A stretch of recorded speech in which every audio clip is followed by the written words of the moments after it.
Hello HSC ২৬, সবাইকে আসসালামু আলাইকুম। আশা রাখি সবাই তোমরা ভালো আছো, সুস্থ আছো। সবাইকে পবিত্র রমাদানের শুভেচ্ছা। আ তোমরা ইতোমধ্যে মোটামুটি ১.৫ বছর প্লাস অতিক্রম করলা। তোমাদের অনেক পড়াশোনা হয়ে গেছে অলরেডি। তো তারপরেও আমরা তোমাদের জন্য অনেকগুলো ফ্রি ক্লাস নিয়ে আসছি। তো আমি তোমাদের মেহেদী হয়ে আছি বায়োলজি মেন্টর হিসেবে। ওকে? তো তোমরা অনেকেই বায়োলজিটা নিয়ে সন্দিহান বা অনেকেই ভালো পড়ছো। তো তারপরেও তোমরা যদি একটু এই ক্লাসগুলো দেখো তাহলে তোমাদের মোটামুটি ঝালাই হয়ে যাবে। পাশাপাশি এবং তোমরা অনেক ভালো কিছু এখান থেকে শিখতে পারবা ইনশাআল্লাহ। বুঝতে পারছো? এখন আমাদের যে প্ল্যানটা, সেই প্ল্যানটা একটু শেয়ার করি তোমাদের কাছে। দেখো আমরা তোমাদের মোটামুটি অনেকগুলান চ্যাপ্টার ফ্রিতে কমপ্লিট করায় দেব এবং সেই চ্যাপ্টারগুলো হবে বেসিক টু অ্যাডভান্স লেভেলের। বুঝতে পারছো? তাহলে বেসিক টু অ্যাডভান্স লেভেলের যদি তোমরা কোনো কিছু শিখতে চাও তাহলে অবশ্যই তোমাদের জন্য এই ক্লাসটি। ২৬ ব্যাচের শিক্ষার্থী যারা তোমরা আছো, তোমাদের জন্য অবশ্যই খুবই জরুরি এবং পাশাপাশি 2027 যারা আছো, তোমরাও চাইলে এই ক্লাসগুলো দেখতে পারো। এখানে বেসিক থেকে একদম অ্যাডভান্স পর্যন্ত তোমাদের শেখানো হবে। বিশেষ করে মেডিকেলে কোন জিনিসগুলো আসতেছে বা ইউনিভার্সিটিতে কোন টপিকগুলো থেকে কোশ্চেন আসতেছে, আমি সবগুলো ক্লিয়ার করার চেষ্টা করব। ওকে? তাহলে আমরা শুরু করব আমাদের হিউম্যান ফিজিওলজি বা মানব শারীরতত্ত্বের ৪র্থ অধ্যায়। ৪র্থ অধ্যায় কি? রক্ত ও সংবহন, তাই না? দেখো রক্ত ও সংবহন খুবই ভাইটাল একটা অধ্যায়। কি বললাম? খুবই ভাইটাল একটা অধ্যায়। যেখানেই অ্যাডমিশন দাও সেটা হইতে পারে মেডিকেল অ্যাডমিশন টেস্ট অথবা ইউনিভার্সিটি অ্যাডমিশন টেস্ট। এই অধ্যায় থেকে মিনিমাম ২ থেকে ৩ টা কোশ্চেন তোমরা পেয়ে যাবা। পাশাপাশি এইচএসসি তে তোমরা যে সিকিউ পরীক্ষা দিবা, সৃজনশীল যেটা আছে এখান থেকে তোমরা ধরে নিতে পারো ১০ মার্ক তোমরা পেয়ে আসো। জাস্ট তোমাদের জিনিসগুলোর কনসেপ্ট বুঝে শুনে পড়তে হবে। অনেক ইজি একটা অধ্যায়, আবার অনেক ভুলও হয় এখান থেকে। আমরা সেই জিনিসগুলো ভালো করে দেখব এবং তোমাদের যদি কোনো কোয়েরি থাকে তাহলে অবশ্যই কমেন্ট করবা। তাহলে আমি সে কোয়েরি গুলো তোমাদের কি করব? আমি সলভ করার চেষ্টা করব। ওকে? দেখো অধ্যায়ের নাম হচ্ছে কি রক্ত ও সংবহন। কি বললাম? রক্ত ও সংবহন। এইটা আগে বোঝো যে রক্ত ও সংবহন বলতে মূলত কি বোঝায়। রক্ত, তোমার কাছে যদি কেউ জিজ্ঞাসা করে রক্ত কি? তোমরা সবাই জানো আমাদের হাত বা যেকোনো প্রাণীর যদি কাটা যায় কি কোনো কিছু, তাহলে আমাদের সেখান থেকে লাল রঙের তরল বের হয়, সেটাকেই আমরা রক্ত বলি। তো বুঝলাম এটা তো ক্লাস 3, 4, 5 এর বাচ্চারাও জানে, তাই না? তো তোমরা যেহেতু এখন বড় হইছো, জীবনের অনেক দূর পড়াশোনা করে আসছো, তোমরা তো এই সংজ্ঞা দিলে চলবে না। তাহলে তোমাদের একটু অ্যাডভান্স লেভেলের সংজ্ঞা দিতে হবে, তাই না? এবং পাশাপাশি আরেকটা জিনিস বলছে কি সংবহন। আমি একটু তোমাদেরকে বুঝাই দেই। দেখো রক্ত জিনিসটা বলতে কি বোঝায়? রক্ত বা ব্লাড। তো ব্লাড হচ্ছে আমাদের তরল যোজক কলা। কি বললাম ভাইয়া?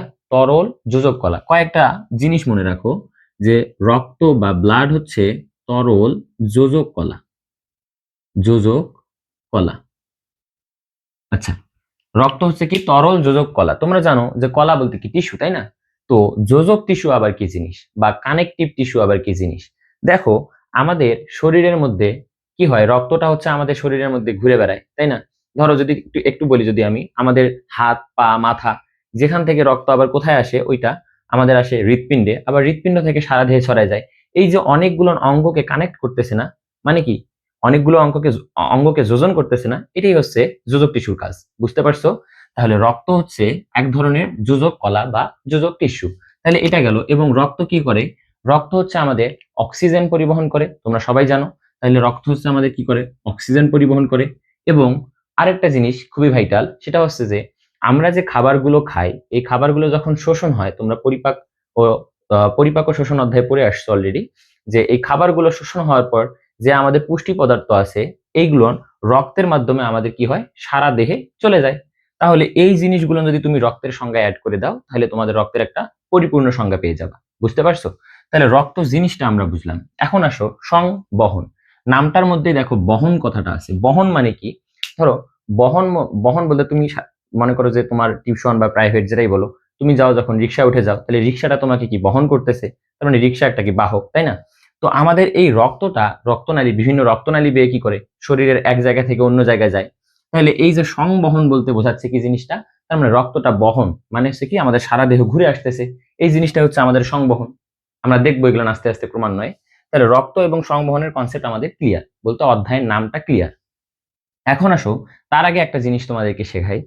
দেখো আমাদের জীবদেহের গঠন ও কার্যের এককে কি বলে ভাইয়া? জীবদেহের গঠন ও কার্যের এককে বলে হয় কোষ। কি বললাম? কোষ। এটা তোমাদের মোটামুটি একটা বেসিক, এবং বায়োলজি যে ২ টা পত্র আছে, ১ম পত্র এবং ২য় পত্র, ২ পত্রই খুবই জরুরি। এটা শিখে রাখো। তাহলে দেখো তো, জীবদেহের গঠন ও কাজের এককে আমরা বলতেছি কোষ। তাহলে যদি অনেকগুলো কোষ একই ধরনের কাজ করে, বলতে কি নির্দিষ্ট ধরনের কাজ করে, তাহলে তাকে আমরা কি বলি ভাইয়া? তাকে আমরা বলি টিস্যু। তাকে আমরা বলি টিস্যু। এখন দেখো, যদি অনেকগুলো টিস্যু একসাথে হয়, তাহলে তাকে আমরা বলি কি? তাকে আমরা বলি অঙ্গ। কি বললাম? তাকে আমরা বলি অঙ্গ। এবং অনেকগুলো যখন অঙ্গ একসাথে হয়, তখন সেটা হয় কি? তন্ত্র। কি বললাম? অনেকগুলো অঙ্গ একসাথে হলে সেটা হয় আমাদের তন্ত্র। এবং এই তন্ত্র, যে অনেকগুলো তন্ত্র আছে, এই তন্ত্র মিলে গঠিত হয় দেহ বা শরীর। বুঝাইতে পারছি? দেহ বা শরীর। তাহলে আমি এখানে একটা সুন্দর একটা সমীকরণের মতো লিখলাম, দেখো। কোষ, জীবদেহের গঠন ও কাজের এককে আমরা কোষ বললাম। এই কোষ, অনেকগুলো কোষ যখন নির্দিষ্ট কাজ করবে, তখন তাকে আমরা টিস্যু বললাম। এই টিস্যু যখন অনেকগুলো একসাথে হবে, তাকে আমরা অঙ্গ বললাম, এবং অঙ্গ থেকে তন্ত্র, তন্ত্র থেকে দেহ। যদি তোমাদেরকে আমি বলি একটু, দেখো তো, ধরো আমি এই যে একটা খাবার নিলাম, এবং খাবারটা মুখ ছিদ্রের মাধ্যমে তো মুখে দেবো, তাই না? তো মুখে দিলাম, তারপর খাবারটা আমি চিবালাম, তারপর আমার খাবারটা কি অন্ননালী বেয়ে কোথায় আসবে ভাইয়া? পাকস্থলীতে আসবে। পাকস্থলী থেকে আমাদের কিছুটা পরিপাক হবে, এবং তারপর ক্ষুদ্রান্তে চলে আসবে, এবং ক্ষুদ্রান্তে চলে আসার পর সেখানে আরো ভালোভাবে পরিপাক হবে। হওয়ার পর সেটা কি আমাদের সারা দেহে চলে আসবে। সেটা সেটা তো চলে আসবে না, সেখান থেকে আমাদের যে পুষ্টি পাবো আর কি, বা শক্তি পাবো, সেটা চলে আসবে। তাহলে এই জিনিসটা, একটা জিনিস তোমরা বোঝো। তাহলে দেখো তো, আমাদের এই যে ছোট্ট একটা, আবার আমাদের এটা গেল পরিপাক তন্ত্রের হিসাব। এখন যদি আমি বলি, ধরো তোমার এই নাকের একটা কোষ, একটা কোষের কথা চিন্তা করো। নাকের একটা কোষের কথা চিন্তা করো। তাহলে নাকের একটা কোষ, যদি কিছু কোষ, মনে করো যে কিছু কোষ আছে নাকের, তাহলে সেটা যখন আমাদের গঠন হয়েছে, তখন আমরা তাকে বললাম টিস্যু, ধরো। এবং অনেকগুলো টিস্যু যখন একসাথে অ্যাড হয়েছে, তখন আমরা তাকে কি বললাম? অঙ্গ। মানে নাকটা আমাদের কি অঙ্গ না? হ্যাঁ, অঙ্গ তো। তাহলে এই অঙ্গর পর আমাদের একটা জিনিস চিন্তা করো তো, নাকের পর আমাদের কি আছে? নাকের পর আমাদের শ্বাসনালী আছে, তারপর আমাদের ফুসফুস আছে। তাহলে এই পুরো একটা সিস্টেম যেটা আছে, সেটাকে আমরা বলতেছি তন্ত্র। এবং অনেকগুলো তন্ত্র, কি তন্ত্র? আমি একটু আগে বললাম পরিপাক তন্ত্র, এখন বললাম শ্বসন তন্ত্র, আমাদের আছে প্রজনন তন্ত্র, আমাদের হচ্ছে রক্ত সংবহন তন্ত্র। ব্যাপারটা বুঝতে পারছো? এই সব তন্ত্র মিলে আমাদের কি হইলো? একটা হচ্ছে দেহ বা শরীর গঠন হইল। তাহলে এখানে রক্ত সংবহন বলতে বোঝাচ্ছে আর একটা জিনিস, যে রক্ত সংবহন তন্ত্র। আই হোপ তোমরা বুঝতে পারছো বিষয়টা। তাহলে যদি বুঝে থাকো, তাহলে আমরা একটু নেক্সট আগাই। ওকে, দেখো, তাহলে আমি তোমাদেরকে কি বললাম, যে এখানে বেসিক কথাবার্তা বললাম, আর কিছুই না। তো এখন আমরা রক্ত থেকে একটু আগাবো। ওকে, তাহলে রক্ত থেকে যদি একটু আগাই, দেখো প্রথমে আমাদের রক্ত থেকে একটু আগাইলে আমি একটু বলে নিই তোমাদেরকে। দেখো, এইটাও যদি আমি একটা টেস্ট টিউবের কথা চিন্তা করি, টেস্ট টিউবের কথা চিন্তা করছি। ওকে, তাহলে টেস্ট টিউবের মধ্যে ধরো তুমি কিছুটা রক্ত নিছো, কিছুটা রক্ত নিছো। এখন এই রক্তকে যখন তুমি ঘোরাঘুরি করবা, বলতে এইটার একটা সুন্দর একটা কথা আছে, সেটা হচ্ছে যদি রক্তকে সেন্ট্রিফিউজ করো, বলতে সেন্ট্রিফিউগাল মেশিন নাও যদি তুমি, সেখানে যদি তুমি 30 মিনিট যাবত ঘোরাও, তাহলে রক্তের মধ্যে একটা ব্যাপার ঘটবে। সেটা হচ্ছে যে নিচের দিকে, কোন দিকে ভাইয়া? নিচের দিকে কণিকাগুলো জমা হবে, নিচের দিকে, নিচের দিকে। এবং এইখানে অর্ধস্বচ্ছ হালকা একটা পাতলা স্তর জমা হবে, আর উপরের দিকে আমাদের কি হবে? পানি জমা হবে। এখন দেখো, এই জিনিসটাকে বলা হচ্ছে নিচের দিকে একদম, এটা হচ্ছে রক্ত কণিকা, রক্ত কণিকা। তারপর আসো, যে এই উপরের যেটা আছে, এটা হচ্ছে রক্ত রস, রক্ত রস। এখন দেখো, রক্ত রস হচ্ছে মোট 55%। কত পার্সেন্ট ভাইয়া? 55% বা 55%। এবং রক্তকণিকা হচ্ছে 45%। দেখো, আমি ডিরেক্ট বললাম যখন, যে রক্তকণিকা হচ্ছে 45%, ওকে, এটা একটা ঠিক অ্যান্সার দিলাম আমি। কিন্তু নিচের দিকে তুমি যদি আরেকটু দেখো, এইটা হচ্ছে মূলত আমাদের কি? আরবিসি। আর বিসি। তার মানে এই আরবিসি এর সংখ্যা হচ্ছে কত? 44%। এবং এই যে মাঝখানে যে আমি আরেকটা পাতলা স্তর দিছি, এটা হচ্ছে ডাব্লিউবিসি, ডাব্লিউবিসি এবং অনুচক্রিকা, অনুচক্রিকা। এই দুটার সংখ্যা হচ্ছে 1%। কত পার্সেন্ট? 1%। এখন দেখো তো, এই 44 আর 1 কত হইল ভাইয়া? 45। তাহলে এইটা আমি এখানে একবারে লিখে দিছি, যে রক্তকণিকার সংখ্যা হচ্ছে 45%। আই হোপ তোমরা বুঝতে পারছো।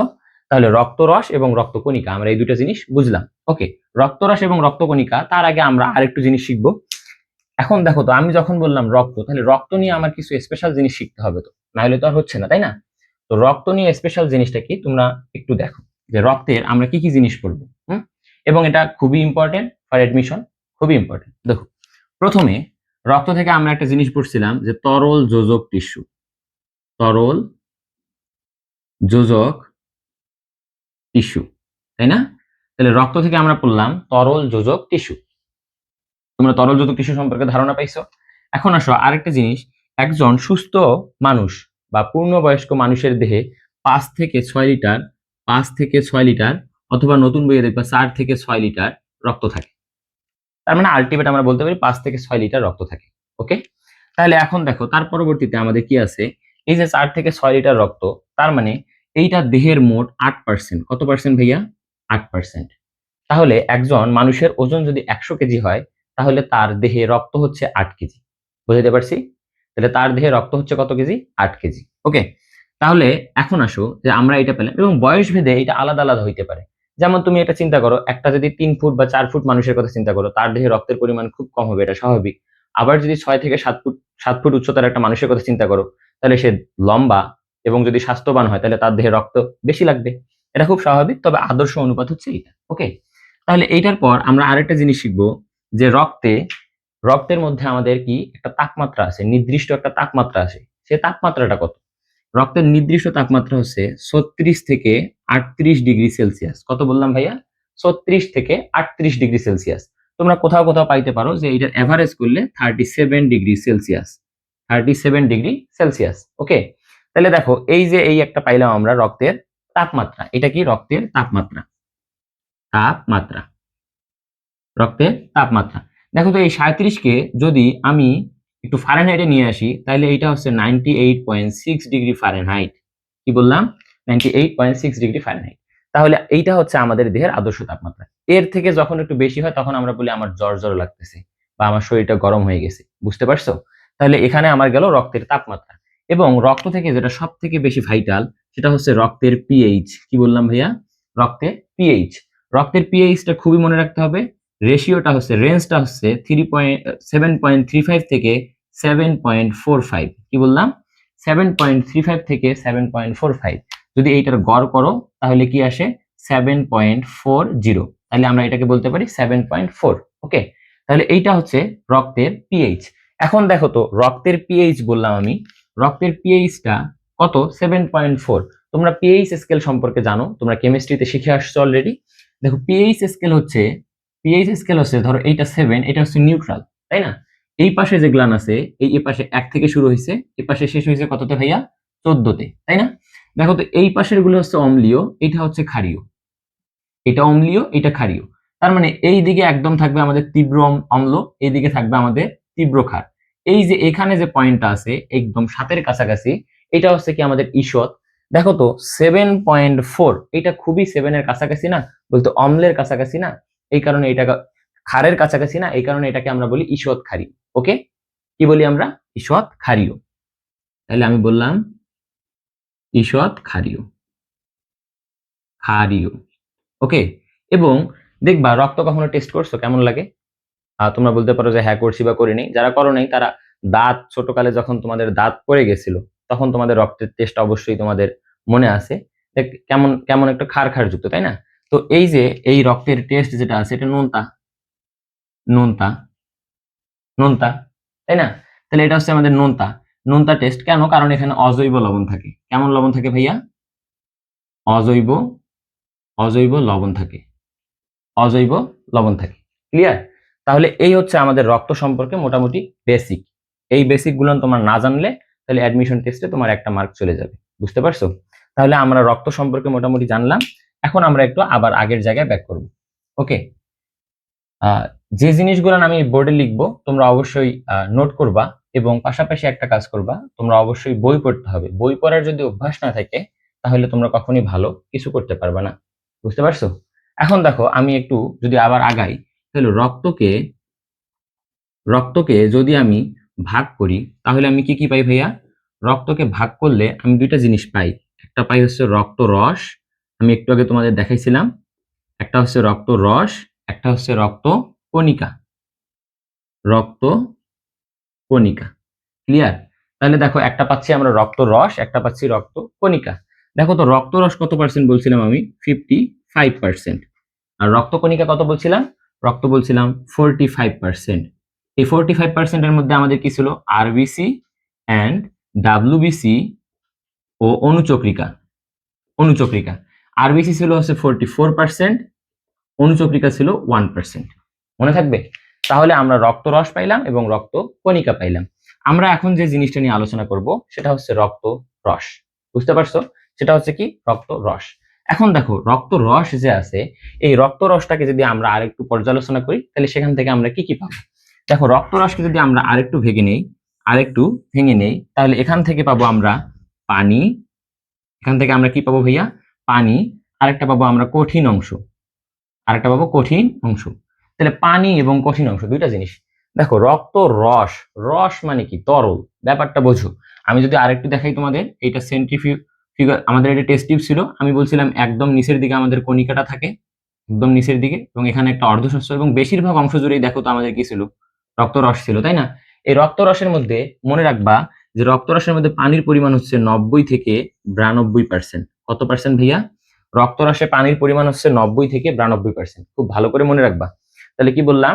রক্তরসে পানির পরিমাণ হচ্ছে 90 থেকে 92%। ওকে, তাহলে আমাদের কঠিন কত হবে? তোমরা দেখো এখন বের করে ফেলতে পারতেছো। কঠিন হচ্ছে 8 থেকে 10%। কঠিন হচ্ছে কত ভাইয়া? 8 থেকে 10%। ওকে, তাহলে পানি এখানে স্টপ, আমরা কঠিন নিয়ে একটু আগাবো। ওকে, দেখো কঠিনকে যদি আমরা আরেকটু ডিফাইন করি, আরেকটু ভাগ করি, তাহলে কঠিন থেকে আমরা দুইটা জিনিস পাই।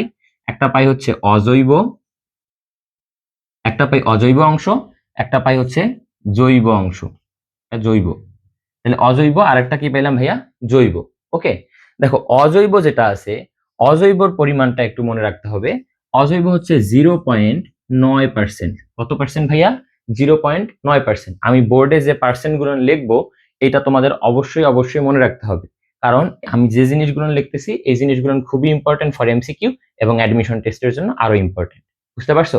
একটু আগে তোমাদের পিএইচ দিছিলাম না, তোমরা একটু চেক করে দেখিও, মেডিকেলে মিনিমাম 3-4 বার এই পিএইচটাই শুধু চলে আসছে। বুঝছো? ওকে, দেখো অজৈব অংশ যেটা আছে কত? 0.9%। এখন আসো জৈব, তাহলে কত হবে ভাইয়া? জৈব হচ্ছে 7 থেকে 9%। কত পার্সেন্ট? 7 থেকে 9%। বুঝতে পারছো? তাহলে আমি পাইলাম অজৈব এবং পাইলাম জৈব। অজৈবতে কি কি আছে? অজৈবতে আছে আমাদের কপার। অজৈবতে কি কি আছে আমরা একটু যদি দেখি, কপার আছে, ফসফরাস আছে, তারপরে আছে সোডিয়াম আছে, তারপরে হচ্ছে পটাশিয়াম আছে। এই ধরনের কিছু জিনিস আছে, আমরা সেটা একটু বই থেকে কাইন্ডলি দেখে নিব। বুঝতে পারছো? এবং যে জিনিসগুলো দেখো কাজ, আমি এখানে যেহেতু ব্যাখ্যা করে দিচ্ছি, তোমরা কাজগুলো কি করবা? বই থেকে একটু করে নিবা, কারণ আমি ওখানে বেসিক ক্লিয়ার করে দেবো, আর বাকি যে কাজটুকু সেটা তোমাদের নিজের করতে হবে। ওকে, তাহলে আমি অজৈব পাইলাম। এখন আমাদের বাকি আছে কি ভাইয়া? বাকি আছে জৈব। জৈবটা নিচে যতদূর সম্ভব হবে না, আমি একটু উপরে লিখলাম। ওকে, উপরে না নিচেই লিখবো? দেখো আচ্ছা উপরে করে দেই। তাহলে আমি একটু এখান থেকে মুছে নিলাম, নিয়ে আমি একটু উপরে আসলাম। হ্যাঁ, ওকে, তাহলে এখন দেখো, এখন আমি যে জিনিসটা পড়াবো সেটা হচ্ছে কি? জৈব। জৈব, জৈব অংশ বা জৈব পদার্থ যেটা ছিল, জৈব অংশ কত ছিল ভাইয়া? 7 থেকে 9, মানে 7 থেকে 9%, তাই না? 7 থেকে 9% এই জৈবটাকে যদি আমি ভাগ করি আবার, তাহলে জৈব থেকে পাই 3 ধরনের জিনিস। কয় ধরনের ভাইয়া? 3 ধরনের। একটা হচ্ছে আমাদের plasma protein, plasma protein, protein. একটা হচ্ছে আমার নাইট্রোজেন গঠিত বজ্র, নাইট্রোজেন ঘটিত বজ্র, বজ্র। আর একটা হচ্ছে আমাদের কি? আর একটা হচ্ছে আমাদের অন্যান্য, অন্যান্য। বুঝো? তাহলে দেখো জৈব পদার্থকে যদি আমি ভাগ করি তাহলে আমরা তিনটা জিনিস পাচ্ছি। একটা হচ্ছে প্লাজমা প্রোটিন, একটা হচ্ছে নাইট্রোজেন গঠিত বজ্র, একটা হচ্ছে অন্যান্য। এই তিনটা জিনিস সম্পর্কে আমাদের আর একটু জানতে হবে। দেখো এই জৈব পদার্থ যেটা আছে, এই জৈবর মধ্যে সব থেকে বেশি থাকে হচ্ছে প্লাজমা প্রোটিন। সব থেকে বেশি থাকে প্লাজমা প্রোটিন। কত ভাইয়া? 7.5। খুবই ইম্পর্টেন্ট, 7.5। তাহলে 7.5% হচ্ছে আমাদের কি থাকে? Plasma protein. Plasma protein. তোমরা কি তোমরা এসএসসি তে বা তোমরা এইচএসসি যে যারা 26 পরীক্ষা দিবা আর কি, তোমরা কি পাইতে চাচ্ছ? তোমরা বলতেছো একটা ভালো ফলাফল আমার করা জরুরি। তার মানে ভালো ফলাফল বলতে আমরা কি বুঝাই? জিপিএ 5। আমরা এটা মনে রাখবো GPA 5 দিয়ে। কি দিয়ে মনে রাখবো? GPA 5 দিয়ে। দেখো তো GPA 5, তাহলে কি বললাম? GPA 5। দেখো জি তে হচ্ছে গ্লোবিউলিন, গ্লোবিউলিন বিউলিন, পি তে হচ্ছে প্রোথ্রম্বিন, প্রোথ্রম্বিন, এ তে হচ্ছে অ্যালবুমিন, অ্যালবুমিন, এবং ফাইভ ফাইভ ফাইভ যেটা আছে, ফাইভ তে হচ্ছে ফাইব্রিনোজেন, ফাইব্রিনোজেন, নো জেন। দেখো আমি কয়েকটা জিনিস লিখলাম যে আমাদের প্লাজমা প্রোটিন হচ্ছে 7.5%, এবং এই প্লাজমা প্রোটিনের মধ্যে আমরা 4টা জিনিস পাবো। সেটা কি? আমরা এইচএসসি তে GPA 5 পেতে চাই, সেটা দিয়ে মনে রাখবো নেমোনিক্স। হ্যাঁ, তাহলে জি তে হচ্ছে গ্লোবিউলিন, পি তে হচ্ছে প্রোথ্রম্বিন, এ তে হচ্ছে অ্যালবুমিন, এবং 5 তে হচ্ছে ফাইব্রিনোজেন। মনে থাকবে? তাহলে এই 4টা জিনিস আমরা পাবো। কোশ্চিনটা কেমনে আসে অ্যাকচুয়ালি? দেখো কোশ্চিনটা আসবে যে নিচের কোনটি প্লাজমা প্রোটিনের অংশ নয়। তাহলে এই 4টার বাদ দিয়ে তুমি যেটা পাবে সেটাই হচ্ছে তার রাইট অ্যান্সার। অথবা আসতে পারে নিচের কোনটি প্লাজমা প্রোটিনের অংশ, এই 4টার মধ্যে যেটা পাবা সেটাই হচ্ছে সেটা অ্যান্সার। বুঝতে পারছি? ওকে, এখন আসো নাইট্রোজেন গঠিত বজ্র। এই নাইট্রোজেন গঠিত বজ্র কি কি আছে? তোমরা জানো নাইট্রোজেন গঠিত বজ্রের মধ্যে আমাদের কি আছে? ইউরিয়া, ইউরিয়া, ইউরিয়া, তারপর আছে আমাদের কি? ইউরিয়া, তারপর আছে uric acid, uric acid, acid, তারপর আমাদের আছে কি? ক্রিয়েটিনিন, ক্রিয়েটিনিন, তারপর আছে আমাদের জ্যানথিন, জ্যানথিন, তারপর আছে আমাদের অ্যামোনিয়া। কয়টা জিনিস বললাম ভাইয়া? 5টা। ওকে, তাহলে আমাদের নাইট্রোজেন গঠিত বজ্র আমি কয়টা লিখলাম? Urea, uric acid, creatinine, xanthine এবং অ্যামোনিয়া। এই 5টা জিনিস যদি মনে রাখো তাহলে আমাদের কি প্লাজমা প্রোটিন এবং নাইট্রোজেন গঠিত বজ্র আমাদের এখান থেকে ডান। তাহলে এখন দেখো তো, যেখানে তুমি 3টা পাবা, তুমি সেখানে 2টা মুখস্থ যদি করতে পারো তাহলে এনাফ, মোর দ্যান এনাফ। কারণ আর এই মোট 9টা জিনিস বাদ দিয়ে যা পাবা সব হচ্ছে অন্যান্য। আমি বোঝাইতে পারছি? যা পাবা সব হচ্ছে কি আমাদের অন্যান্য। ওকে, তাহলে আমাদের এই তো মোটামুটি এখানে আমাদের রক্ত রস যে সম্পর্কে আলোচনা ছিল সেটা শেষ হয়ে গেল। এখন আসো রক্তরসের কাজ তোমাদের বইয়ে সুন্দরভাবে দেয়া আছে। রক্তরসের কাজটা কি করতে হবে বলো দেখি? রক্তরসের কাজটা একটু বই থেকে পড়ে নিতে হবে। খুবই সহজ, তোমরা এখন বইটা খুলে দেখো, জাস্ট দেখবা যে সব তোমরা বুঝতেছো। ওকে, তাহলে এখন আমরা যে পরবর্তী টপিকে যাব সেই টপিকটা একটু দেখি। আমরা রক্ত রস নিয়ে কথা বললাম, এখন একটু রক্ত কণিকা নিয়ে কথা বলবো। ওকে, তাহলে এখন একটু আমরা কথা বলবো রক্ত কণিকা নিয়ে। রক্ত কণিকা, এখন আসো রক্ত কণিকা কত পার্সেন্ট ছিল ভাইয়া? 44 প্লাস 1 কত? 45%। 45% যেটা ছিল আমাদের, 44 ছিল আরবিসি এবং 1% ছিল ডাব্লিউবিসি এবং প্লেটলেট। মনে থাকবে? ডাব্লিউবিসি এবং প্লেটলেট। এই দেখো রক্ত কণিকা যেটা আছে, এই রক্ত কণিকাকে যদি আমি ভাগ করি তাহলে আমি কয়টা জিনিস পাই বলো দেখি? রক্ত কণিকা আমাদের কয় ধরনের? 3 ধরনের। একটা হচ্ছে আরবিসি বা লোহিত রক্তকণিকা বা লাল রক্তকোষ, অথবা হচ্ছে এইটার আরেকটা নাম আমি সুন্দর নাম বলতেছি, সেটা হচ্ছে ইরিথ্রোসাইট, ইরিথ্রোসাইট। মনে থাকবে? তাহলে প্রত্যেকটা বায়োলজিক্যাল একটা নাম থাকে না, ল্যাটিন নাম থাকে না, সেটা হচ্ছে আমাদের ইরিথ্রোসাইট। মনে থাকবে? ওকে, তাহলে আরবিসি পাইলাম, এবং এখান থেকে আমরা পাবো একটা ডাব্লিউবিসি, ডাব্লিউবিসি, এটার একটা আমাদের ল্যাটিন নাম মনে রাখতে হবে। সেটা হচ্ছে, এই ডাব্লিউবিসি মানে কি? শ্বেত রক্তকণিকা বা হোয়াইট ব্লাড কর্পাসল, শ্বেত রক্তকণিকা। এইটা হচ্ছে লিউকোসাইট। কি বললাম ভাইয়া? লিউকোসাইট। মনে থাকবে? লিউকোসাইট। এবং আমরা আরেকটা পাবো হচ্ছে অনুচক্রিকা, অনুচক্রিকা, অনুচক্রিকা। দেখো তো অনুচক্রিকা যেটা আছে এইটারও একটা ল্যাটিন নাম পাবো আমরা, সেটা হচ্ছে কি ভাইয়া? Thrombocyte, thrombocyte, thrombocyte.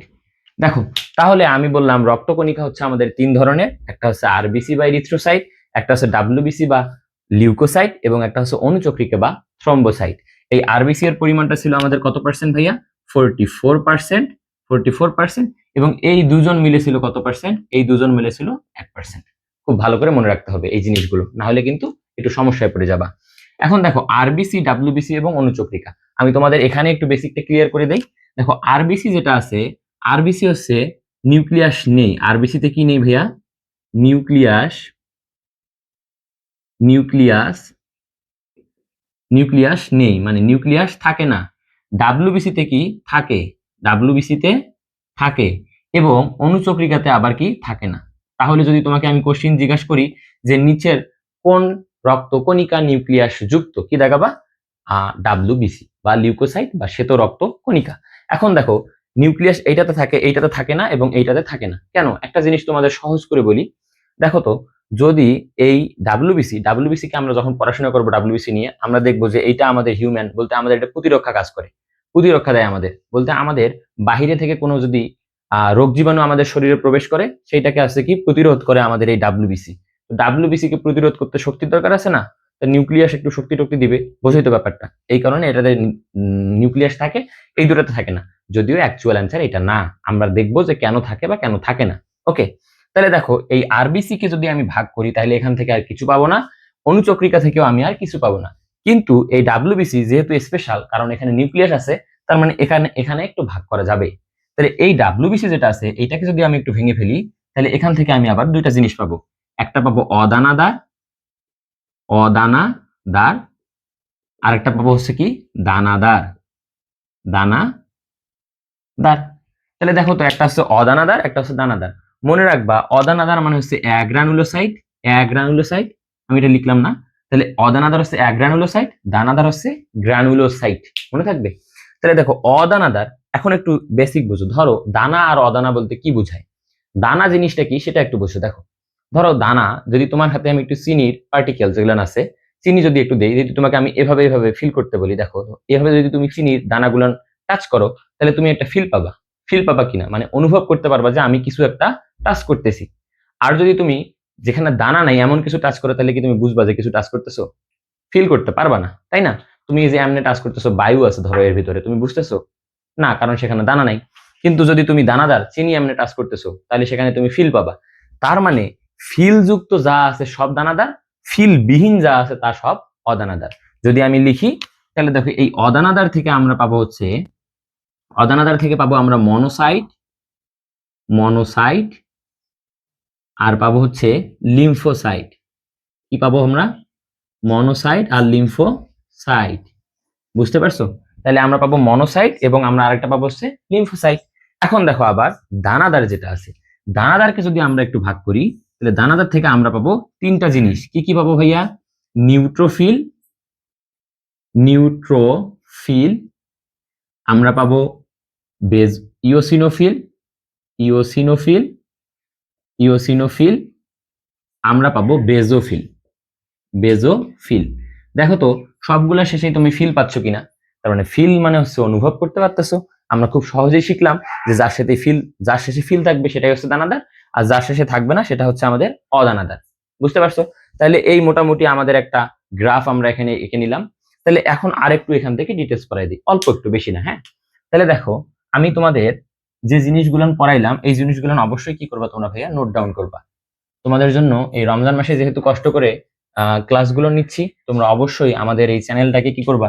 সাবস্ক্রাইব করবা এবং লাইক করে রাখবা। কারণ হচ্ছে এখান থেকে নতুন কোনো ভিডিও আসলে যেন তুমি সে ভিডিওগুলো দেখে উপকৃত হইতে পারো, হ্যাঁ, উপকৃত হইতে পারো। আমাদের এই প্লেলিস্ট গুলো তোমরা পেয়ে যাবা আমাদের পাঠশালা, আমাদের পাঠশালা নামে ফেসবুকে আমাদের কি আছে, পেজ আছে এবং ইউটিউবে চ্যানেল আছে। তোমরা সেখান থেকে ইজিলি এই ক্লাসগুলো দেখতে পারবা এবং তোমাদের চাহিদা মতো ইনফরমেশন কালেক্ট করতে পারবা। এখন দেখো, তাহলে আমি কয়েকটা জিনিস পাইছিলাম, আবার একটু লিখি কষ্ট করে। একটা পাইছিলাম আমি মনোসাইট, মনোসাইট, একটা পাইছিলাম আমি লিম্ফোসাইট, লিম্ফোসাইট। এই দুটা ছিল আমাদের কি? এই দুটা ছিল আমাদের অদানাদার। আর এই পাশে আমি পাইছিলাম নিউট্রোফিল, নিউট্রোফিল। এই পাশে পাইছিলাম আমি বেজোফিল এবং ইওসিনোফিল। দেখো তো, তাহলে কি বললাম যে মনোসাইট, লিম্ফোসাইট এটা কি আমাদের অদানাদার, এবং নিউট্রোফিল, বেজোফিল, ইওসিনোফিল কেমন, এটা হচ্ছে আমাদের দানাদার। ওকে, এখন দেখো মনোসাইট যে আছে, এই মনোসাইট বাবা, এই মনোসাইট বাবা কি করে জানো? দেখো মনোসাইট ব্যাপারটা একটু ভালো করে বোঝো। দেখো এই মনোসাইট যখন রক্তে থাকে বলতে কোষের ভিতর থাকে, তখন তাকে আমরা বলি মনোসাইট। কি বললাম? তখন আমরা তাকে বলি মনোসাইট। যদি কোনো কারণে এইটা বের হয়ে আসে, কোথায়? রক্তনালীতে যদি বের হয়ে আসে, তখন এইটার নাম হয় ম্যাক্রোফেজ। ম্যাক্রোফেজ, মনে থাকবে? এটা মনোসাইটের থেকে 5 থেকে 10 গুণ বড় হয়। তোমরা যখন 10 অধ্যায় পড়বা, ইমিউনিটি নিয়ে যখন পড়বা, ইমিউনিটি নিয়ে পড়ে তোমরা তখন এইখানে এই ব্যাপারটা আরো ভালোভাবে বুঝবা। জাস্ট একটু দেখো যে মনোসাইট যদি আমাদের কোষের বাহিরে বের হয়ে রক্তনালীতে চলে আসে, তাহলে সেটা 5 থেকে 10 গুণ আকার বড় হয় এবং তখন আমরা তাকে একটা বিশেষ নাম দেই ম্যাক্রোফেজ। দেখো তো, মনো মানে কি? এক। ম্যাক্রো মানে কি? বড়। ম্যাক্রো মানে কি ভাইয়া? বড়। তাহলে এইটা কি বড় হইলো না? কত গুণ বড় হইলো? 5 থেকে 10 গুণ বড় হইলো। বুঝতে পারছো? এখন দেখো, এই ম্যাক্রোফেজ তাহলে আমরা কি বললাম? বড়। এবং এই ম্যাক্রোফেজটা মূলত কি করে? জীবাণু ভক্ষণ করে। জীবাণু ভক্ষণ ভক্ষণ করে। দেখো তাহলে কি বললাম? ম্যাক্রোফেজটা হচ্ছে জীবাণু ভক্ষণ করে। তাহলে মনোসাইট, আলটিমেটলি মনোসাইটের তো এইটা একটা অংশ, তাই না? তাহলে আমরা বলতে পারি যে মনোসাইট হচ্ছে জীবাণু ভক্ষণ করে। এবং এই যে এই জীবাণু ভক্ষণ করার প্রক্রিয়াটা আছে, এটাকে বলা হয় ফ্যাগোসাইটোসিস। ফ্যাগোসাইটোসিস, মনে থাকবে? তাহলে আমি কি বললাম? মনোসাইট যে আছে, মনোসাইটটা যদি আমাদের তরল থেকে বলতে কোষ থেকে বের হয়ে টিস্যুতে আসে, তখন আমরা তাকে বলি ম্যাক্রোফেজ। কেমন হয়? 5 থেকে 10 গুণ বড় হয়। এবং আমি বললাম কি, যে এই ম্যাক্রোফেজটা হচ্ছে কি মূলত জীবাণু ভক্ষণ করে। জীবাণু ভক্ষণ করে এবং এই জীবাণু ভক্ষণ করার প্রক্রিয়াটা হচ্ছে কি? ফ্যাগোসাইটোসিস। কিভাবে করে ভাইয়া? ধরো এই যে একটা জীবাণু আছে, আমাদের এই মনোসাইট ম্যাক্রোফেজ যেটা আছে, এইভাবে চারদিক থেকে এসে ভিতরে নিয়ে নেয়। নেওয়ার পর এটাকে হজম করে ফেলে। এটা আমরা প্রক্রিয়া শিখবো ইমিউনিটিতে। ওকে, তাহলে এই জিনিসটা হচ্ছে আমাদের ফ্যাগোসাইটোসিস। এখন আসলে লিম্ফোসাইট যেটা আছে, এই লিম্ফোসাইট থেকে একটু পড়াশোনা করি। দেখো, লিম্ফোসাইট যেটা আছে, এটাও আমাদের অদানাদার। এরও কিছু কাজ আছে। এই লিম্ফোসাইট যেটা আছে, লিম্ফোসাইট আবার কয় ধরনের ভাইয়া? লিম্ফোসাইট হচ্ছে একটু ভাঙলে আমরা পাবো 3 ধরনের। কয় ধরনের? 3 ধরনের। একটা পাবো হচ্ছে বি সেল, একটা পাবো হচ্ছে টি সেল, একটা পাবো হচ্ছে টি সেল, আর একটা পাবো হচ্ছে এনকে সেল। একটা পাবো এনকে সেল। দেখো তো কয়টা পাইছি? বি সেল, টি সেল এবং এনকে সেল। বুঝতে পারছো? দেখো, বি সেল বলতে কি বোঝাচ্ছে, টি সেল বলতে কি বোঝাচ্ছে, এনকে সেল বলতে কি বোঝাচ্ছে, একটু ছোট্ট করে বলে দিই। বি সেল মানে হচ্ছে এই যে আমাদের বি লিম্ফোসাইট, লিম্ফোসাইট বলতে বি লিম্ফোসাইট, এইটা হচ্ছে মূলত কই পাওয়া যায় ভাইয়া জানো? এটা পাওয়া যায় হচ্ছে প্লাজমা। কোথায় পাওয়া যায়? প্লাজমা। প্লাজমা মানে কি? তোমরা জানো, রক্তরস। তাহলে এই বি লিম্ফোসাইটটা পাওয়া যায় প্লাজমা। এবং এই বি লিম্ফোসাইটটা কি করে? অ্যান্টিবডি তৈরি করে। অ্যান্টিবডি তৈরি করে। দেখো, বি লিম্ফোসাইটটা অ্যান্টিবডি তৈরি করে। তার মানে একটা জিনিস বুঝো, বাহিরে থেকে যদি কোনো অ্যান্টিজেন আমাদের শরীরে প্রবেশ করে, সেটাকে মূলত অ্যাটাক করবে কি? আমাদের অ্যান্টিবডি। বুঝতে পারছো? তাহলে সে কাজটা করে আমাদের লিম্ফোসাইট। বুঝছো? এখন দেখো, টি লিম্ফোসাইট যেটা আছে, এটা মনে রাখবা, এই টি লিম্ফোসাইটটা হচ্ছে এই আমাদের থাইমাস গ্রন্থিতে বৃদ্ধিপ্রাপ্ত হয়। কোথায় হয়? থাইমাস। এই কারণে এটার নাম টি হয়েছে। হ্যাঁ, থাইমাস গ্রন্থি। তাহলে আমাদের যে থাইমাস গ্রন্থি আছে, এই থাইমাস গ্রন্থিতে যে বৃদ্ধিপ্রাপ্ত হয়, সেটা হচ্ছে আমাদের টি সেল। এবং এনকে সেল মানে হচ্ছে ন্যাচারাল কিলার কোষ। ন্যাচারাল কিলার কোষ, এটা সম্পর্কে আমরা ইমিউনিটিতে ভালোভাবে পড়াশোনা করব। দেখো তো এই দুটো তোমাদের ক্লিয়ার হয়েছে কিনা। এখন আসো, আমরা যে দানাদার যে জিনিসগুলো আছে, এখান থেকে একটু দেখি। প্রথমে আসো নিউট্রোফিল। নিউট্রোফিল, দেখো, নিউট্রোফিল হচ্ছে সেম একই কাজটা করতেছে কার? মনোসাইটের। সরি, তাহলে নিউট্রোফিল কাজ করতেছে কার? মনোসাইটের। ওকে, তার মানে এই নিউট্রোফিলেরও কাজ কি ভাইয়া? এই নিউট্রোফিলেরও কাজ হচ্ছে ফ্যাগোসাইটোসিস করা। Phagocytosis, cytosis. তোমরা জানো যে সিস মানে কি? প্রক্রিয়া। সিস মানে কি? প্রক্রিয়া। কোন ওয়ার্ডের সাথে যদি সিস পাও, তাহলে হচ্ছে কি? ওইটা মানে বুঝবা তোমরা প্রক্রিয়া। তার মানে ফ্যাগোসাইটোসিস মানে হচ্ছে কি? জীবাণু ভক্ষণ করার প্রক্রিয়া। কি ভাইয়া? জীবাণু ভক্ষণ করার প্রক্রিয়া। ওকে, তাহলে আমাদের এখন আসো বেজোফিল এবং আছে ইওসিনোফিল। এই দুটো সম্পর্কে পড়াশোনা করলে মোটামুটি রক্তকণিকা সম্পর্কে আমাদের কনসেপ্টটা ক্লিয়ার। এখন আসো, এই বেজোফিল মহাশয় কি করে? বেজোফিল মহাশয় একটু বলি যদি, বেজোফিল হচ্ছে আমাদের দুটো গুরুত্বপূর্ণ কাজ করে ভাইয়া।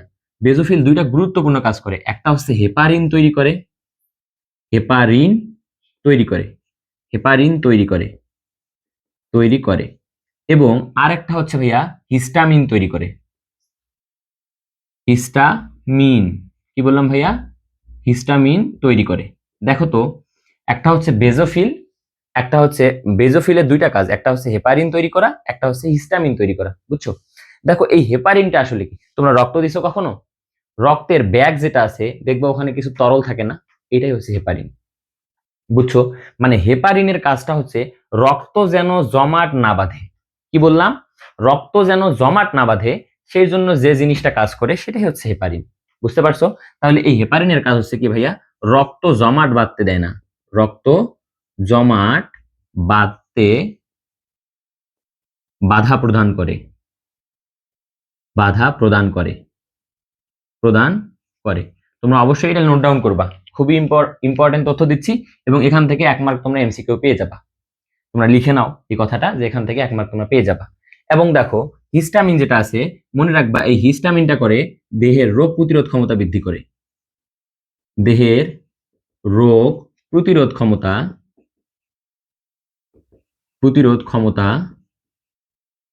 বৃদ্ধি করে। বৃদ্ধি করে। ওকে, তাহলে আমরা মোটামুটি বেজোফিল সম্পর্কে বুঝলাম যে হেপারিন তৈরি করে এবং হিস্টামিন তৈরি করে। তাহলে তোমার পরীক্ষা যদি কখনো কোশ্চেন আসে যে নিচের কোনটি হেপারিন তৈরি করে, কি দেখাবা? বেজোফিল। নিচের কোনটি হিস্টামিন তৈরি করে, কি দেখাবা? বেজোফিল। এখন যদি বলে নিচের কোনটি রক্তকে জমাট বাঁধতে দেয় না, কি দেখাবা? হেপারিন। নিচের কোনটি দেহের রোগ রোগ প্রতিরোধ ক্ষমতা বৃদ্ধি করে, কি দেখাবা? হিস্টামিন। আমি বোঝাইতে পারছি? বুঝছো? তাহলে এখন দেখো ইওসিনোফিল যেটা আছে এইটার কাজ একটু দেখো। ইওসিনোফিল মূলত কি করে? দেখো ইওসিনোফিল মূলত করে হচ্ছে অ্যালার্জি অ্যান্টিবডি যে আছে না, অ্যালার্জি অ্যালার্জিক অ্যান্টিবডি, অ্যালার্জিক অ্যান্টিবডির বিরুদ্ধে, মানে যেগুলো দূষিত অ্যান্টিবডি আর কি, বিরুদ্ধে কাজ করে।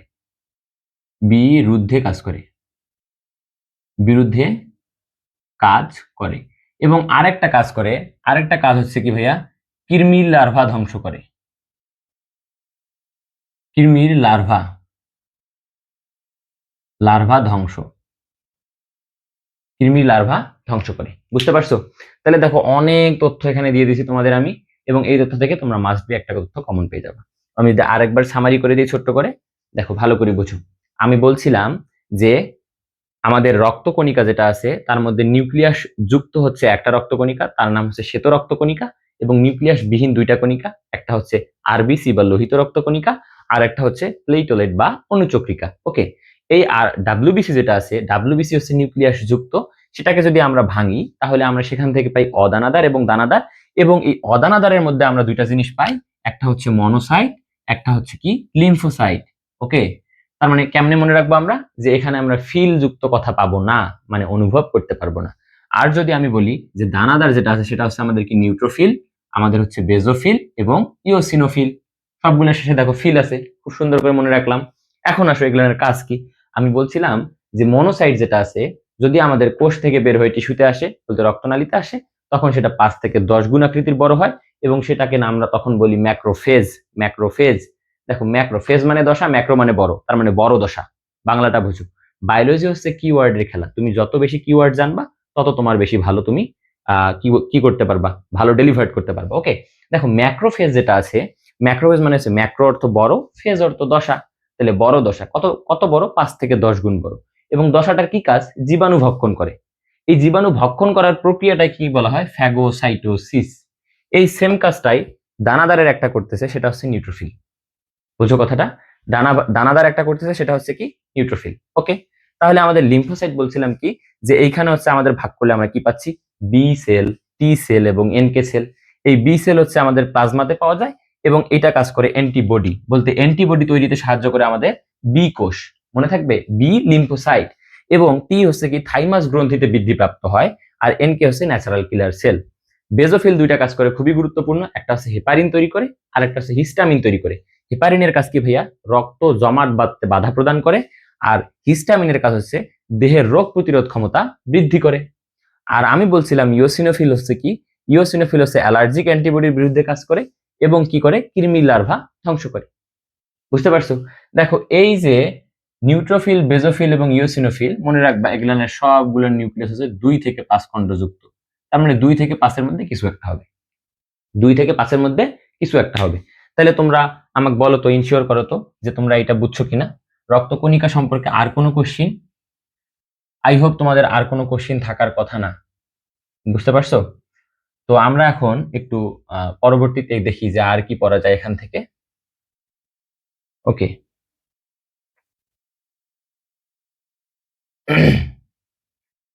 সারাদিন রোজা রাখছি তো, তাই একটু গলাটা শুকায় যাচ্ছে, একটু মানায় নিও। বুঝতে পারছো? এখন দেখো আরেকটা জিনিস, সেটা হচ্ছে তাহলে আমাদের রক্তকণিকা সম্পর্কে পড়া শেষ। রক্তকণিকা, এখন আসো রক্তের কাজ যেটা তোমরা অবশ্যই পড়বা, রক্তরসের কাজ যেটা অবশ্যই পড়বা। রক্তকণিকার মধ্যে আমি একটু ইন ডিটেলস পড়াই দিলাম তোমাদের, আসলে জিনিসটা কি কিভাবে হয়। এবার তার পরিবর্তে আরেকটা জিনিস, আজকের আমাদের যে শেষ টপিকটা আমি তোমাদের বলবো, সেই শেষ টপিকটা আজকের এই লেকচারের প্রথম লেকচারের, সেটা হচ্ছে আরবিসি। কি বললাম ভাইয়া? আরবিসি। আরবিসি কে আমরা কি বলছিলাম? লোহিত রক্তকণিকা। তাহলে এটার নামগুলো যদি আমি একটু একবার লিখি, লোহিত রক্ত কণিকা। এটার নাম আবার কি? এটার নাম হচ্ছে লোহিত রক্ত কণিকা, তারপর এটার নাম হচ্ছে ইরিথ্রোসাইট। ইরিথ্রোসাইট, মনে থাকবে? তাহলে লোহিত রক্ত কণিকার নাম হচ্ছে আরবিসি, আরবিসি এর নাম হচ্ছে লোহিত রক্ত কণিকা, আর একটা নাম হচ্ছে ইরিথ্রোসাইট বা লাল রক্ত কণিকা বা লাল রক্তকোষ, তুমি যাই বলো তাই। ওকে, তাহলে দেখো এই আরবিসি নিয়ে একটু পড়াশোনা করি। আরবিসি তে আসলে কি? দেখো আরবিসি লোহিত রক্তকণিকার একটু যদি বেসিক বলি, দেখো লোহিত রক্তকণিকা দেখতে আসলে কেমন? লোহিত রক্তকণিকা দেখতে আসলে, তোমরা চাকতি দেখছো? দ্বি অবতল চাকতি, চাকতির মতো। যদি আমি এইটার একটু পার্শ্বটা দেখাই তাহলে তোমরা বুঝতে সুবিধা হবে।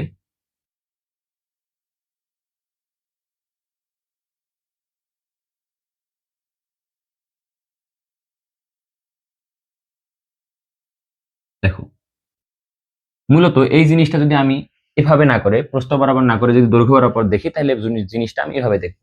তাহলে মাঝখানটা একটু চাপা, এই ভিতরটা একটু চাপা। তাহলে এই যে লোহিত রক্তকণিকা যেটা আছে, এইটার ব্যাস হচ্ছে 7.3 মাইক্রোমিটার। 7.3 মাইক্রোমিটার, বুঝতে পারছো? এবং স্থূলতা বা পুরুত্ব হচ্ছে 2.2 মাইক্রোমিটার। 2.2 মাইক্রোমিটার, মনে থাকবে? তাহলে আমি বললাম যে এইটার হচ্ছে আমাদের ব্যাস হচ্ছে 7.3 মাইক্রোমিটার এবং পুরুত্ব হচ্ছে কত ভাইয়া? 2.2 মাইক্রোমিটার। তা আরবিসি সম্পর্কে আমরা একটু যদি বলি, আরবিসি প্রথমেই আসি, আরবিসি তৈরি হওয়ার প্রক্রিয়াকে কি বলে? দেখো আরবিসি তৈরি হওয়ার প্রক্রিয়াকে বলা হয় ইরিথ্রোপোয়েসিস। কি বললাম ভাইয়া? দেখো আমাদের নামটা কি ছিল? ইরিথ্রোসাইট। ইরিথ্রোসাইট মানে কি? লোহিত রক্ত কণিকা, তাই না?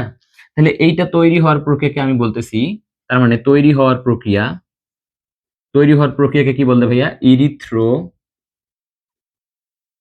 ইরিথ্রোপয়েসিস। পয়েসিস।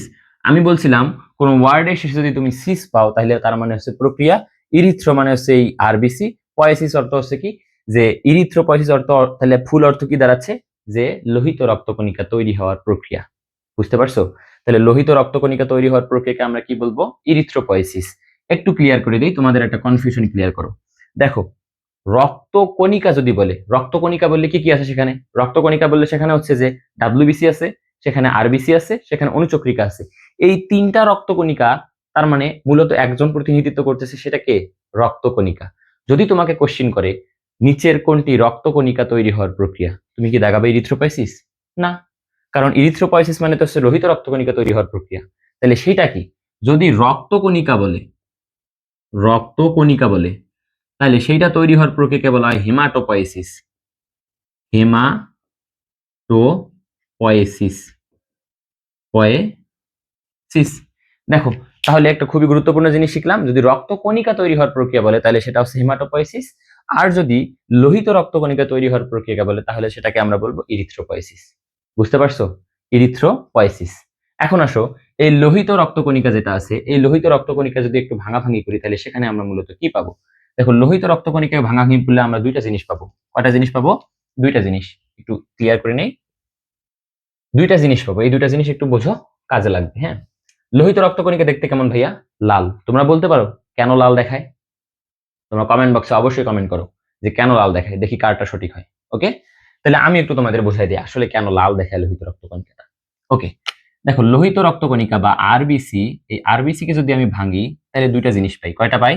দুইটা। একটা হচ্ছে হিম, একটা হচ্ছে গ্লোবিন। গ্লোবিন। কি বললাম? হিম, একটা হচ্ছে গ্লোবিন। দেখো কোন ওয়ার্ডের শেষে যদি ন পাও, মোটামুটি তুমি ধরে নিতে পারো সেটা হচ্ছে প্রোটিন। কি বললাম? সেটা হচ্ছে প্রোটিন। তাহলে এই গ্লোবিনটা হচ্ছে কি একটা ভাইয়া? প্রোটিন। প্রোটিন। প্রোটিনের কাজ কি?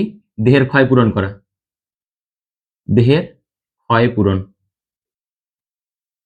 তাহলে গেল, তাহলে আমাদের এই গ্লোবিন সম্পর্কে আলোচনা শেষ। আসল আলোচনা হচ্ছে কোথায়? হিম। তোমাকে যদি কেউ জিজ্ঞাসা করে যে লাল রক্ত বলতে আমাদের আরবিসি বা ইরিথ্রোসাইট কেন লাল দেখায়, তোমরা ডিরেক্ট বলে দিবা সেখানে হিম গ্রুপ থাকে, এজন্য আরবিসি কে লাল দেখায়। তো সে বলবে হয়তো যে না হয়নি, তুমি আরো ডিটেলসে বলো। তখন আমি এখন যা বলতেছি তুমি সে উত্তরটা দিবা। তাহলে প্রথম কথা হচ্ছে যে হিম থাকার কারণে লোহিত রক্তকণিকাকে লাল দেখায়, আমি বুঝলাম। মূলত এই হিমের মধ্যে আসলে কি থাকে? দেখো, হিমের মধ্যে এই হিম গ্রুপ যেটা আছে, এই গ্রুপটার মধ্যে মূলত আয়রন থাকে। কি থাকে ভাইয়া? আয়রন। হিম গ্রুপের মধ্যে কি থাকে? আয়রন থাকে। তোমরা একটা জিনিস বোঝো তো, যে হিম গ্রুপের মধ্যে যদি আয়রন থাকে, আয়রন তোমরা জানো, আয়রন আয়রন যেটা আছে সেটা হচ্ছে আমাদের কি, যে এটা হচ্ছে আমাদের অবস্থান্তর মৌল। তোমরা কেমিস্ট্রিতে পড়ছো, তোমাদের কেমিস্ট্রি টিচার নিশ্চয়ই পড়াইছে এইটা। আয়রন হচ্ছে অবস্থান্তর মৌল একটা, তাই না? অবস্থান্তর মৌল সবসময় কি রঙিন যৌগ গঠন করে, তোমরা পড়ছো কিনা? তাহলে এই কারণে এই আয়রনটা হচ্ছে লাল রক্ত বলতে আমাদের রক্তকণিকাকে লাল বানায়।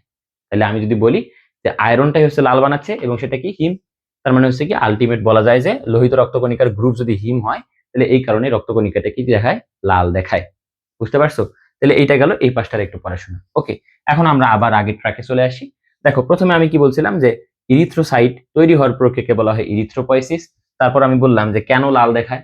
এখন আসো, এই লাল রক্ত কণিকা, বারবার বলতেছি কণিকা, কেন কোষ বলতেছি না, বা এটা কেন কোষ না? তোমরা একদম সহজ সাধারণ উদাহরণ দিয়ে দিবা যে এখানে নিউক্লিয়াস নেই। কি নেই ভাইয়া? নিউক্লিয়াস নেই।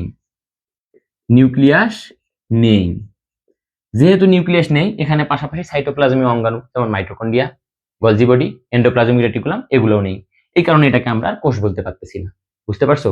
তাহলে এই কারণে এইগুলোকে আমরা আর কোষ বলতে পারতেছি না। এখন আসো, তাহলে এগুলো আমরা যেহেতু বুঝে ফেললাম, এখন আসো আমরা আরেকটু জিনিস বুঝি। দেখো, এই রোহিত রক্তকণিকার সংখ্যাটা খুবই ইম্পর্টেন্ট। Admission, for admission. সংখ্যাটা বলতে কি বোঝাচ্ছি? দেখো, লোহিত রক্তকণিকা প্রতি ঘন মিলিমিটারে কত থাকে? প্রতি ঘন মিলিমিটার বলতে প্রতি ঘন ঘন মিলিমিটারে কত থাকে সেটা আমরা একটু দেখব।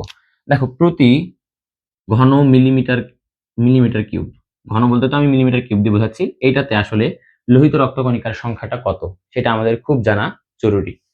প্রথমে দেখো, আমি একটু লিখতেছি ভ্রূণ দেহ,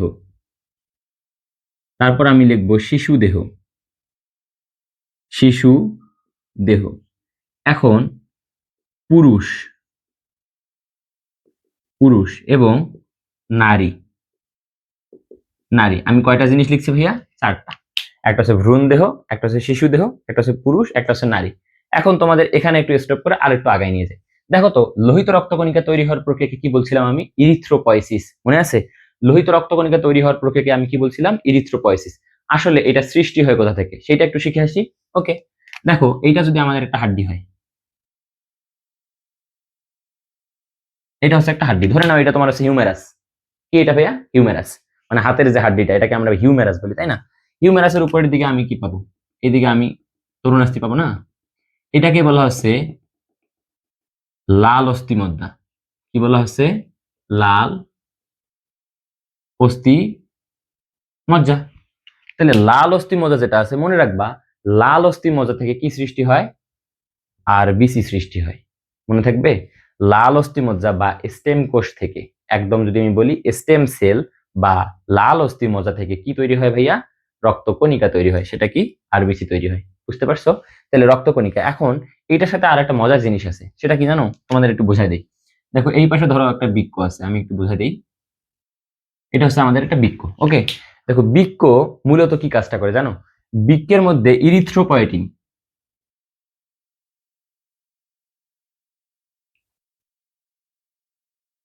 ইরিথ্রো, তাহলে বৃক্কের মধ্যে একটা হরমোন থাকে, সেটার নাম হচ্ছে ইরিথ্রোপয়েটিন। কি বললাম ভাইয়া? বৃক্কের মধ্যে একটা হরমোন থাকে, সেটার নাম হচ্ছে ইরিথ্রোপয়েটিন। দেখো তো, ইরিথ্রো কথাটা এখানেও পাইছো, আবার এখানেও বললাম যে ইরিথ্রোসাইট, ইরিথ্রোপয়েসিস, মিল আছে না একটা? তাহলে এই ইরিথ্রোপয়েটিন হরমোন মূলত কি করে জানো? বৃক্ক থেকে যখন আমাদের দেহে রক্ত মনে করো কম থাকে, তখন এই ইরিথ্রোপয়েটিন হরমোনটা কি করে, এই কিডনি যখন রিলিজ করে, তখন এই ইরিথ্রোপয়েটিন হরমোনটা এই যে আমাদের রক্ত বলতে আমাদের এই স্টেম সেলে চলে আসে, বলতে লাল অস্থিমজ্জায় চলে আসে। আসে বলে যে ভাইয়া তুমি একটু রক্ত বেশি তৈরি করো, এখন আমার একটু রক্ত বেশি লাগতেছে। এই কারণে তখন হচ্ছে আমাদের রক্ত বেশি বেশি তৈরি হয় শুরু করে। তাহলে এইটা আর একটা মনে রাখবা, কিডনি হচ্ছে ইরিথ্রোপয়েটিন রিলিজ করে এবং সেটা হচ্ছে আমাদের কি রক্তকণিকা উৎপাদনে হেল্প করে। বুঝতে পারছো?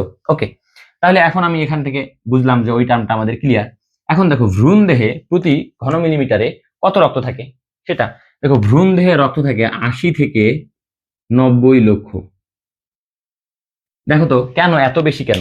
তোমার কোশ্চেন হইতে পারে লাল অস্থিমজ্জা যেটা আছে, ভাই আপনি তো বললেন যে লাল অস্থিমজ্জা থেকে রক্ত তৈরি হয়, ভ্রূণে তো কোনো অস্থিমজ্জা নেই, তাহলে ভ্রূণে রক্তটা তৈরি হয় কই থেকে সেটাও জানার কোশ্চেন।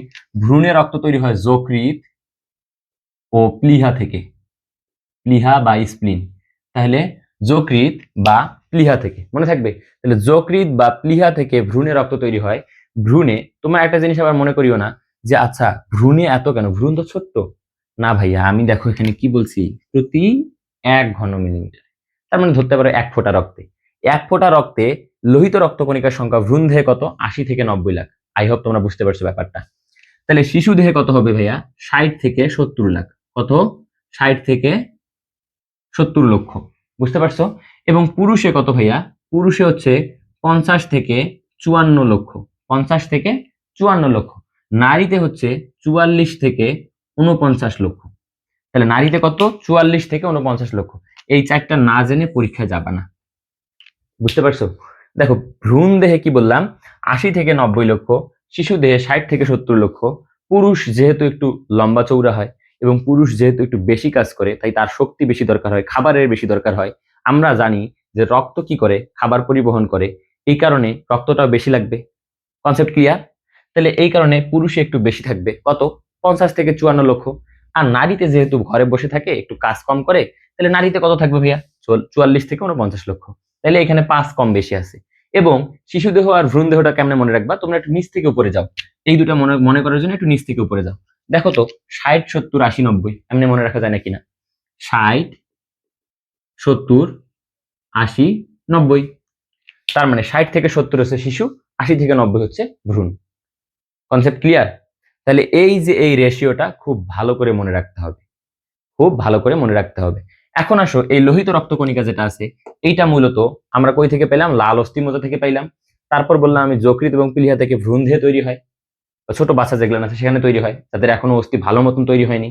বুঝতে পারছো? এখন আসো এই যে লোহিত রক্তকণিকা আছে, এইটা মূলত বাসে কতদিন? বাসে হচ্ছে 4 মাস। কত ভাইয়া? 4 মাস বা 120 দিন।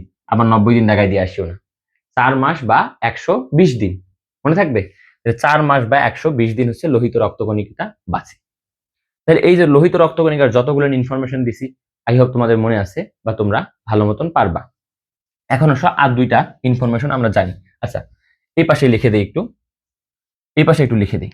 দেখো প্রথমে একটা জিনিস, যদি লোহিত রক্তকণিকা বা আরবিসি, লোহিত রক্তকণিকা বা আরবিসি যা থাকার কথা, ধরো 50 থেকে 54 লক্ষ থাকার কথা, আমি ধরে নিলাম, সেটা যদি 25% বা তার বেশি, তার বেশি বেশি 25% বা তার বেশি যদি কমে যায়, তাকে আমরা বলি অ্যানিমিয়া। কি বললাম ভাইয়া? তাকে আমরা বলি অ্যানিমিয়া। মনে থাকবে? তাহলে যদি 25% বা তার বেশি কমে যায়, তাহলে তাকে আমরা বলি অ্যানিমিয়া। ওকে, এখন আসো, যদি আরেকটা জিনিস মনে রাখো, যদি 65 লক্ষ, আমাদের আছে কত, ধরলাম আমি এভারেজ 50 লক্ষ, দেখো 50 লক্ষ থেকে 15 লক্ষ বেশি, আকস্মিকভাবে বেশি হয়ে গেছে কোনো কারণে, তাহলে 65 লক্ষের যদি বেশি হয়, 65 লক্ষের যদি বেশি হয় তোমার, এমন 65 লক্ষের যদি বেশি, প্রতি ঘনত্বে যদি 65 লক্ষেরও বেশি হয়, তাহলে এইটাকে একটা জিনিস বলে বেশি। বেশি আমরা কি মানে বুঝি? পলি মানে বেশি, তাই না? তাহলে এইটা হচ্ছে পলিসাইথোমিয়া, সাইথোমিয়া। মনে থাকবে? তাহলে দুইটা আমি রোগ পড়াইলাম, দুইটা জিনিস দেখো ভালো করে। যদি 25% বা তার বেশি কমে যায়, তাহলে তাকে আমরা বলি অ্যানিমিয়া। যদি 65 লক্ষেরও বেশি কি হয়, বেড়ে যায়, 65 লক্ষেরও বেশি যদি আরবিসি হয়, তাহলে তাকে আমরা বলি পলিসাইথোমিয়া। বুঝতে পারছো? তাকে আমরা কি বলি ভাইয়া? পলিসাইথোমিয়া। তাহলে এই হলো একটা মোটামুটি হিসাব এখানে। আর একটা কথা মনে রাখো, যে লোহিত রক্তকণিকা প্রতি মিনিটে কিন্তু একবার রক্তটা আমাদের প্রতি মিনিটে ঘুরে আসে, এটা জানো তো তোমরা সবাই, হ্যাঁ? তা এই লোহিত রক্তকণিকাটা আমাদের কতদিন বাঁচলো? 120 দিন। আচ্ছা, আমরা আর একটু অন্য একটা জিনিস শিখে আসি। দেখো আমরা একটু আগে দেখছিলাম লোহিত রক্তকণিকা যেটা আছে, এই লোহিত রক্তকণিকার মধ্যে হিম এবং গ্লোবিন দুইটা জিনিস দেখছিলাম, মনে আছে? হিম এবং গ্লোবিন। কি দেখছিলাম ভাইয়া? হিম এবং গ্লোবিন, তাই না? দেখো, তাহলে যদি আমি লোহিত রক্তকণিকায় ভাঙি, তাহলে কি বললাম, আরবিসি কে যদি আমি একটু ভাঙে নেই, তাহলে একটা পাবো আমি কি হিম, একটা পাবো আমি গ্লোবিন। গ্লোবিন, হিম অংশ, গ্লোবিন অংশটা কেমন ছিল ভাইয়া? প্রোটিন, তাই না? প্রোটিন। ওকে, হিম অংশ যেটা আছে এইটা একটু দেখো। হিম অংশ আমি কি বলছিলাম, এখান থেকে আমাদের আয়রন আসে, আয়রন, আয়রন। এখন দেখো, হিম অংশটাকে সরি, হিম অংশ যেটা আছে, হিম অংশের একটু একটু একটু জিনিস বোঝো। এই হিম অংশটা আমাদের শরীরে আবার জমে যায়, কি বললাম? শরীরে জমে থাকে। যদি এই হিম অংশটা মূলত ফেরিটিন হিসেবে, কি বললাম ভাইয়া? ফেরিটিন। তাহলে এই হিম যেটা আছে আমাদের ফেরিটিন হিসেবে জমা থাকে, দেহে সঞ্চয় থাকে ফেরিটিন হিসেবে, পরীক্ষায় খুবই আসে ফেরিটিন হিসেবে। আসবে যে হিম কি হিসেবে জমা থাকে, কি হিসেবে ভাইয়া? ফেরিটিন হিসেবে। এখন গ্লোবিনে আসো, দেখো গ্লোবিনে আবার একটা মজার ব্যাপার ঘটে। গ্লোবিনে দুইটা জিনিস আছে, একটা হচ্ছে বিলিরুবিন, বিলিরুবিন, বিলিরুবিন, আর একটা হচ্ছে বিলিভার্ডিন। কি বললাম ভাইয়া? একটা হচ্ছে বিলিরুবিন, একটা হচ্ছে বিলিভার্ডিন। মনে রাখবা, এই বিলিরুবিন যেটা, এই বিলিভার্ডিন যেটা আছে সেটা হচ্ছে সবুজ, সবুজ, এই বিলিরুবিনটা হচ্ছে হলুদ, এই বিলিরুবিনটা হচ্ছে হলুদ। এই কারণে একটা জিনিস বুঝো, আমাদের পিত্তরস যেটা আছে, মূলত এই গ্লোবিনটা পিত্তরস বলতে আমরা যকৃৎ যখন পড়বো পরিপাক শোষণ তখন দেখবো, এই কারণে পিত্তরস যেটা আছে ওইটার কালার হচ্ছে হলদে সবুজ হয়, বুঝতে পারছো? এবং আমাদের যে মল বা মূত্র আছে সেটার কালার হচ্ছে কি? হলুদ হয়, এই বিলিরুবিন থাকার কারণে। এই বিলিরুবিন থাকার কারণে আমাদের কি হয়? হলুদ হয়, বুঝতে পারছো? ওকে, এবং আরেকটা জিনিস এখান থেকে মনে রাখো, এই যে আমাদের হিম এবং গ্লোবিন যে ব্যাপারটা আছে, এই হিম এবং গ্লোবিনের মধ্যে মনে রাখবো 16 গ্রাম হিমোগ্লোবিন থাকে মানব দেহে। কত গ্রাম? 16 গ্রাম। 16 গ্রাম হিমোগ্লোবিন মানব দেহে থাকে।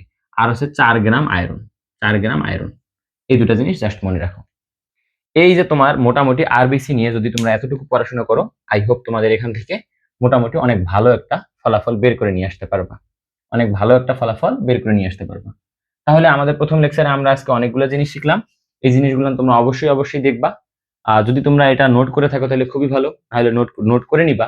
এবং পাশাপাশি বইটা একটু পড়তে হবে, কারণ ভালো করার একমাত্র রাস্তা হচ্ছে বই পড়া। যে যত বেশি বই পড়বা তত বেশি জানবা। যেখানে তোমাদের কনফিউশন হবে সেখানে হচ্ছে কি, তোমরা ক্লাসগুলো দেখবা। তাহলে আমি আরেকবার বলে দিচ্ছি, আমাদের পাঠশালা থেকে আমি যুক্ত আছি, এবং তোমরা অবশ্যই অবশ্যই এই ক্লাসগুলো দেখবা, এবং পাশাপাশি আমাদের যে চ্যানেল আছে ইউটিউবে সেটা সাবস্ক্রাইব করে রাখবা, যাতে হচ্ছে কি নোটিফিকেশন তোমরা পাওয়া মাত্রই ক্লাসগুলো করতে পারো। আমরা ফ্রি অনেকগুলো ক্লাস দেবো। আমরা আশা রাখি যে তোমাদের মোটামুটি কোর্সটা আমরা শেষ করে ফেলতে পারবো, হ্যাঁ। এবং পাশাপাশি আরেকটা জিনিস, তোমরা ফেসবুকে ফলো করে রাখবা। ওকে, তাহলে এইচএসসি 26 তোমাদের জন্য শুভকামনা থাকলো। এবং ভালোভাবে পড়াশোনা করো, এবং এই প্ল্যাটফর্মের সাথে অবশ্যই যুক্ত থাকবা। তাহলে ইনশাআল্লাহ অনেক ভালো একটা গোছানো প্রস্তুতি তোমরা নিতে পারবা।